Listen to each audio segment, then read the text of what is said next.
Okay, any mess is cleared up. And here we have them. 4 Aussies patrolling. And being with it super glue, like all of that basing is now rock solid.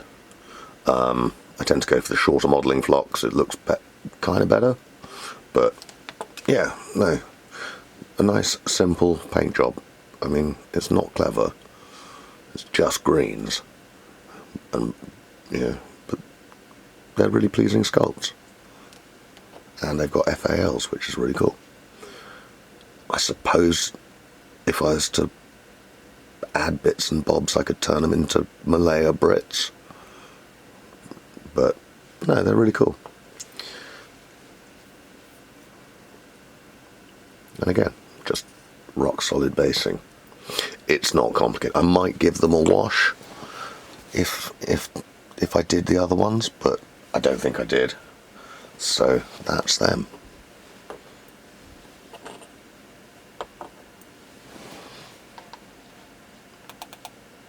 Now then, we got him in DPM, and will that focus? There is the body ready to go. So a lot of this will literally just be painting things green. I usually start at the bottom. I don't know why. I don't know. Still don't know if these lights are correct. But yeah. Yeah, it is what it is. I think I'll probably start painting the road wheels first. Get some of the ball lake out of the way. I don't know. We'll see. Then there's the turret. I quite like this bit, which is actual metal. Who needs to paint when you can use actual metal? That's kind of cool. In that it'll look better like that than it will with silver paint on it. Again, a pin. I was really quite lucky. That seems to be at 90 degrees to that. And it sits very nicely in its hole and spins very naturally. So we got that right. Now then, the paint I'm using is Humbrol's Matte 86. I've used so much of this stuff. It is, I don't know, I found in acrylics there wasn't an equivalent. There was a light US olive, which was okay, but to be honest with you, this colour, when mixed properly, is the best take on the greens, on the green thing that there is. Again, it's not perfect and I can fuck it up, obviously, but we keep that there. But yeah, where's that? Where is my big brother? There we go. I've done all the pre-painting on this, so it's now simply a matter of covering it in green, and that shouldn't be too difficult. I think we'll start at the bottom, see how it's going, and you can make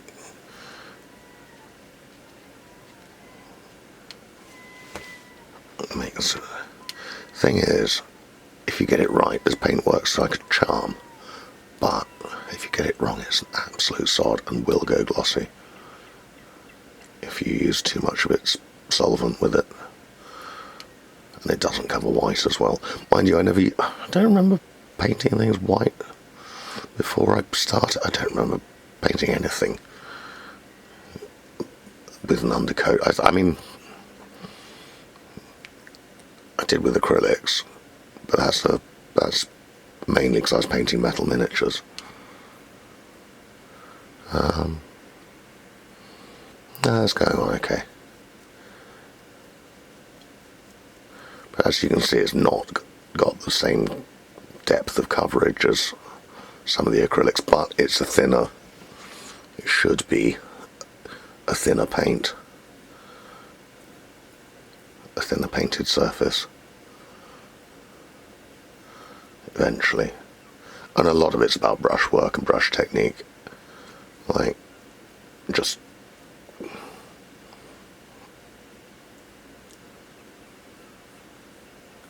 It's the old thing of what unidirectional painting. And I mean, I remember trying to paint aeroplanes. They're not with these, and that's a nightmare. These things are really good for figure painting. I think they're generally, I've enjoyed going back to them, but there is a bit of a secret and an art to using them. They're not that easy.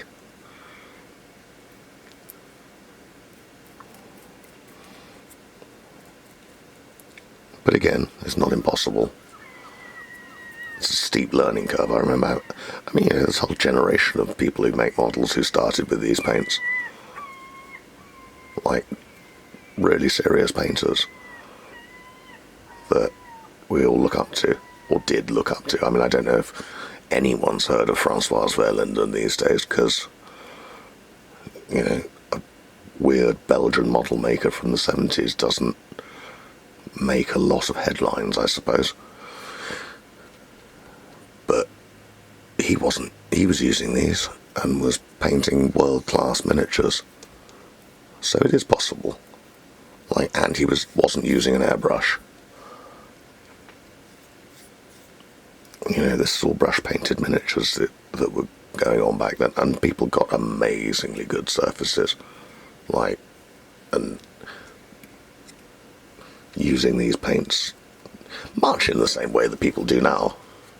There are absolute pros at it who are using, who use the acrylics, and it's stunning painting.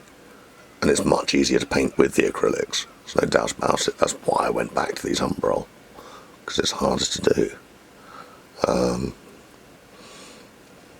You can, if you don't get it right, you can mess up an entire model brush painting in enamels. Like, you really can. It uses up paint quite quickly. Like, there are very few colours that I've ever finished, but the matte 68 or 86 is one of them.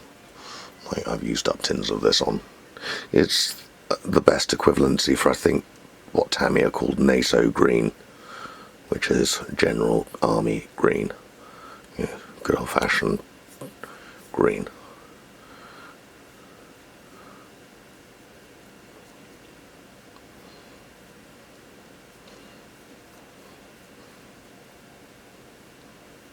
There we go. Just tidy that up.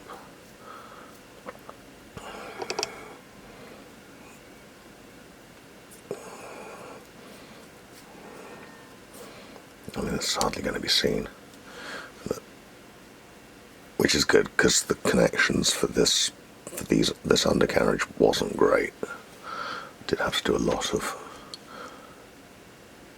structural stuff that isn't very pretty. But there we go. Leave the hull to dry, and now we start on the tracks. Well, yeah, in a second.